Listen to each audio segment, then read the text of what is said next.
देखिए, ये वैसे तो एक बहुत बड़ा गॉड गिफ्ट है। प्रभु का आशीर्वाद मिलता है तभी एक अंदर हमारे अंदर ही सेल्फ जो कहते हैं ना कॉन्फिडेंस पैदा होता है।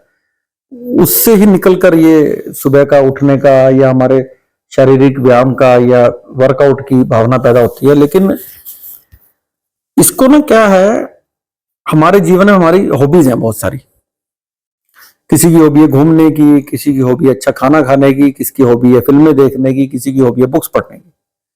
तो मैं ये समझता हूं, फिटनेस को, वर्कआउट को अपनी हॉबी बना लो। जो फिटनेस है ना उसको बनाओ अपना दूसरा प्रोडक्ट, बाय प्रोडक्ट। हम क्या करते हैं, फिटनेस को प्रोडक्ट बनाते हैं अपना, बाय प्रोडक्ट बनाते हैं अपनी हॉबी को या अपनी एंजॉयमेंट को। आप उठ ही नहीं सकते जिंदगी में। उठोगे भी तो उसको 4 दिन में 2 दिन कर लिया, 1 दिन कर लिया, एक छुट्टी कर ली, कुछ कर लिया। रेगुलर इसको पैशन कैसे बनेगा? अब जैसे कि अच्छा खाना खाने की बात है, कहीं डिनर बाहर करने की बात है, आपने अगर बन गया आप छोड़ोगे नहीं उसको, क्योंकि उसमें एक मजा है, वो हमारी हॉबी है। जिसको मोबाइल पे, सोशल मीडिया पे काम करने की आदत है, आज एंजॉय करने की आदत है, वो उसको छोड़ नहीं सकता, क्योंकि उसको मजा है। वो सुबह 5 बजे उठता है, 5 बजे उठ के व्हाट्सएप, फेसबुक, इंस्टाग्राम। अगर हम इस फिटनेस को यही हॉबी बना लें और इसको कहें कि ये मैं अपने शौक के लिए कर रहा हूं, अपनी एंजॉयमेंट के लिए कर रहा हूं, अपने फिल्म देखने के बराबर कर रहा हूं, नॉवल पढ़ने के बराबर कर रहा हूं, जो भी किसी को शौक है वो बना लें इसको, तो आपको फिटनेस तो मिलनी ही मिलनी है, वो अलग चीज है। तो नजारा देखो, आप सुबह बेड पे सो ही नहीं सकते, आप बहुत मजा आता है। और सबसे बड़ी बात है, निरोगी काया तो बनती बनती है। गुरु महात्मा, संत महात्मा, किसी ने बड़ी सुंदर बात बोली है, लंबी बात है, छोटी सी बात मैं बता देता हूं। सबसे पहले अपने शरीर का ख्याल करो। जब आप अपने शरीर का ख्याल करोगे तो आप अपनी नौकरी का, अपने बिजनेस का ख्याल करोगे। शरीर का ख्याल, नौकरी, बिजनेस का ख्याल, फिर आप परिवार को समय दोगे। परिवार को समय दोगे, कहां से जुड़ा? शरीर से जुड़ती तीसरी चीज आ गई, परिवार भी खुश। ये तीनों चीजें बढ़िया होगी तो आपका चौथा काम, इस सुंदर शरीर से, स्वस्थ शरीर से क्या हुआ? समाज के लिए काम करना शुरू करोगे। तो सुंदर शरीर से पहले आपने बिजनेस देखा, फिर आपने परिवार देखा, फिर आपने समाज देखा। जब चारों काम कर लिए तो ग्रह नक्षत्र चेंज हो जाएंगे, और वो ग्रह नक्षत्र जो हैं आपके लिए राजयोग लिखेंगे। हमारे शरीर, स्वस्थ शरीर से राजयोग लिखा हुआ है, इसके कोई तोड़ नहीं है। ये बहुत सुंदर बात है, इसको जीवन में धारण कर लेंगे तो तरक्की तरक्की लिखी हुई है, कोई रोक नहीं सकता। कुछ परेशानियां होती हैं और जीवन में नेचुरल है स्ट्रेस आना। भगवान राम अपना जीवन जी रहे हैं, रामायण कोई देख रहा हो तो समय समय पर उनको परेशानियां हैं, स्ट्रेस हैं, भाई को लेकर है, हनुमान जी को लेकर है, रावण ने कुछ अटैक कर दिया उसको लेकर है। वो एक नेचुरल पार्ट है। हमने उसको दूर कैसे करना, हम ये नहीं सोचो वो आए ना। प्रभु से भी तो यही मांगना, कहते ये ना मांगो कि सुखी सुखी जीवन मिले, दुख तो मिलेगा। हमने मांगना तो प्रभु से ये है कि इससे लड़ने की ताकत दे दे। तो हमें स्ट्रेस से, परेशानी से लड़ने की ताकत उसने दी हुई है। हम अपना जीवन योग के माध्यम से, व्यायाम के माध्यम से, वॉकिंग के माध्यम से, साइकिलिंग के माध्यम से, बहुत कुछ है करने को। हम तो उल्टा सोचते हैं कि समय कम है हम तो समय ही नहीं मिल पाता, क्योंकि सुबह 7 से लेकर 8:30 पौने 9 फिर व्यापार में देखना है। नहीं तो बहुत मजा है। तो इसको मैंने तो 25 सालों से इसको मजा माना हुआ है, अपनी हॉबी माना हुआ है, एंजॉयमेंट माना हुआ है।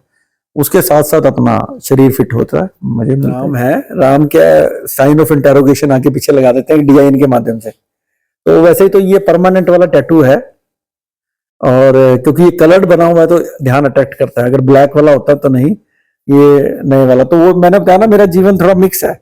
मॉडर्नाइजेशन के साथ मैं आधुनिकीकरण भी अपना लेता हूँ, और साथ साथ भारतीय संस्कृति, भारतीय मान्यताओं, परंपराओं को भी कोशिश करते हैं उसको भी संभाल रखें। तो एक कहते हैं परिवर्तन को एक्सेप्ट करना चाहिए। जो परिवर्तन को एक्सेप्ट करते हैं वो इस सुंदर जीवन को जीते हैं। जो नहीं एक्सेप्ट करते उनके लिए बोला गया है कि वो कायर है। अब कायर वर्ड अच्छा भी नहीं, लेकिन किताबों में लिखा हुआ है। कायर इन द सेंस ये है कि महिलाओं को गाड़ी नहीं चलानी थी पहले। अगर यही बात पकड़े रखें परिवार या महिलाएं कि नहीं मैंने गाड़ी नहीं चलाना, आज मैंने बाहर नहीं जाना, वो जीवन आज नहीं जी सकते। एक व्यक्ति कहते जी मैंने तो पहले जमानों में कंप्यूटर नहीं था या मोबाइल नहीं था, मैंने नहीं यूज करना, ये गलत है, समय परिवर्तित हो गया, होने दो, पीछे रह जाएंगे। तो कुछ चीजें नेसेसिटी हैं, कुछ चीजें लग्जरी हैं, लेकिन लग्जरी की तरफ भी जाना। अब कार है, अब वो कहे जी मैं तो वेस्टेज है, मेरे पे 2 लाख की मारुति भी आती है, लेकिन समय का बदलाव है, आज 10 लाख की एसी वाली गाड़ी लेनी पड़ती है। नहीं तो आप इतना जीवन ऐसे बढ़िया तरीके से इतना घूमना फिरना बिजनेस करना पॉसिबल नहीं। तो समय के साथ जो परिवर्तन है ना, उसको एक्सेप्ट करना ही चाहिए। वही एक बुद्धिमत्ता कह लेंगे, वही आप कह सकते हो कि वो बैलेंस है अगली जनरेशन का, और आपका बैलेंस भी है। इसमें भी बड़ी सुंदर, कल ही पर्यावरण के ऊपर प्रोग्राम था, मैंने बोला आयुर्वेद हमने एक्सेप्ट किया आयुर्वेदा बनने के बाद, योग एक्सेप्ट किया योगा बनने के बाद। अब अगला टाइम है काउ थेरेपी का। जब तक वो गाय सेवा है हमें समझ नहीं आ रही, ना ही बच्चों को समझ आ रही है। साइंस के माध्यम से वेस्टर्न कल्चर से घूम के जब वो गौ सेवा काउ थेरेपी बनेगी तब हमें समझ आएगा। इसको मैं और बताता हूं आपको। 50-60 साल पहले हमारी खेती गाय से होती थी। पाश्चात्य लोगों ने, वेस्टर्न लोगों ने कहा कभी गाय से खेती होती है क्या? खेती करने के लिए हम मैकेनिकल फार्मिंग करनी पड़ेगी, यूरिया से करनी पड़ेगी, दवाई से करनी पड़ेगी, बहुत तरह के केमिकल्स लगाने पड़ेंगे। हमारी खेती को फेल किया। लेकिन आज वो खुद क्या कह रहे हैं, अगर खेती करनी है, स्वस्थ रहना है, अच्छा भोजन खाना है, तो आपको हर्बल फार्मिंग करनी पड़ेगी, आपको आज नेचुरल फार्मिंग करनी पड़ेगी, आज देसी खाद यूज करनी पड़ेगी। गाय की खाद होती है वो। आज किसी व्यक्ति को एक बढ़िया गेहूं 100 रुपए किलो की दे दो, लेकिन क्या इसमें केमिकल नहीं लगा हुआ, यूरिया नहीं लगा हुआ, किसी तरह की दवाई नहीं लगी हुई, तो वो फटाफट ले लेता है। घूम फिर के वही आई समझ बात। दूसरी बात, जब हम आयुर्वेद को यूज करते थे, फूल पत्तियां कोई लेप लगाते थे, काली मिर्च होगी, तुलसी का पत्ता हो गया, हींग होगी, पुदीना हो गया, इनसे हम इलाज करते थे घरों में। तो इसी वेस्टर्न वालों ने हमें कहा कि कभी फूल पत्तियां इनसे कभी इलाज हुआ है? 1 सेकंड में इलाज करो, टेरामाइसिन, ये क्रोसिन, ठीक है जी, ये सारे जो सॉल्ट थे ये दे दे के उन्होंने कहा करो। लेकिन धीरे धीरे पता लगा 50 सालों में इनके साइड इफेक्ट है। अब यही वेस्टर्न वाले कहने लगे go for Ayurveda, go for herbal medicine. घूम फिर के आ गया वही काम। तीसरी बड़ी सुंदर बात, जब हम पेड़ों की, नदियों की, पहाड़ों की, जंगल की पूजा किया करते थे, उनको एक आदर्श मानते थे, उनको प्रणाम करते थे, तो ये कहते थे ये एक ओल्ड सभ्यता है, ये एक जंगली सभ्यता है, इससे बाहर निकलो। लेकिन आप समझो, ग्लोबल वार्मिंग के ऊपर जितने प्रोग्राम हुए, चाहे वो पेरिस में हुआ, कोपेनहेगन में हुआ, एक साउथ अमेरिका के अंदर एक हुआ, उन सब के अंदर केवल और केवल एक प्रस्ताव पास हुआ, नदियों को बचाओ, पेड़ों को बचाओ, हमारे इसको जंगल को बचाओ। इसी के ऊपर हुआ। क्यों? हमारी संस्कृति थी भारत संस्कृति, जिसमें कि गंगा को गंगा मैया, प्रभु का रूप, एक माता का रूप दिया गया, क्योंकि गंगा को ताकि कोई गंदा ना करे, गंगा को खत्म ना करे, उसको एक मां की तरह रूप दिया गया। हमारे पीपल के पेड़ को क्या कहा गया? उसको ब्रह्मा जी का रूप दिया गया, ताकि कोई पेड़ को काटे ना। अदरवाइज उसका धर्म के साथ कोई संबंध नहीं है, केवल और केवल उसका संबंध साइंस के साथ है। 24 आवर्स ऑक्सीजन देने वाला पेड़ है, उसको कोई काटे ना। आज भी हम खुद नहीं काटते, किसी से कटवा लेते, ताकि पाप उसको लगे, मेरे को ना लगे। ऐसा कुछ नहीं है। लेकिन वो असली कहानी क्या है कि वो ऑक्सीजन देता है, जगह जगह पे अपने आप पैदा होता है। ये सारी चीजें जब वेस्टर्न से घूम कर आई हैं, अब वो कहने लग गए हैं इनको बचाओ, विश्व बचाना है। बड़े से बड़ा अरबोंपति आदमी अपने बच्चों के लिए एक सुंदर जो विश्व देके जाना चाह रहा है, वो क्या कहता है कि नदियों को, पानी को सेव करो, क्योंकि जल है तो जीवन है। पेड़ों को बचा लो, पेड़ बचेंगे ऑक्सीजन आएगी। जंगलों को बचा लो, नहीं तो कंक्रीट जंगल बन रहे हैं।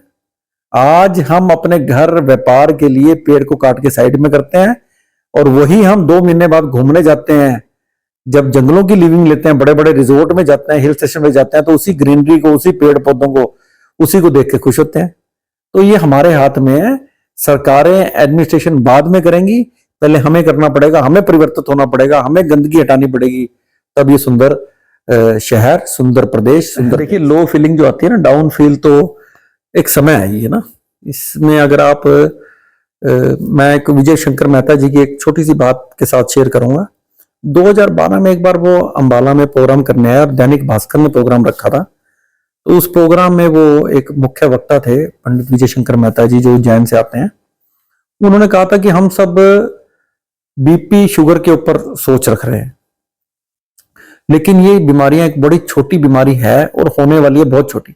आने वाला समय जो मैंने अभी पहले बोला, स्ट्रेस का, प्रेशर का, डिप्रेशन का, अब डिप्रेशन एक आम बात हो गई है। डिप्रेशन बहुत बड़ी बात भी नहीं, आम बात इसलिए होगी कि हमारे पास हमने हर समय ना जी 100 तारे अपने ब्रेन की चला रखी हैं। एक तरफ मोबाइल चल रहा है, एक तरफ बिजनेस चल रहा है, एक तरफ परिवार चल रहा है, एजुकेशन चल रही है, 100 काम एट ए टाइम।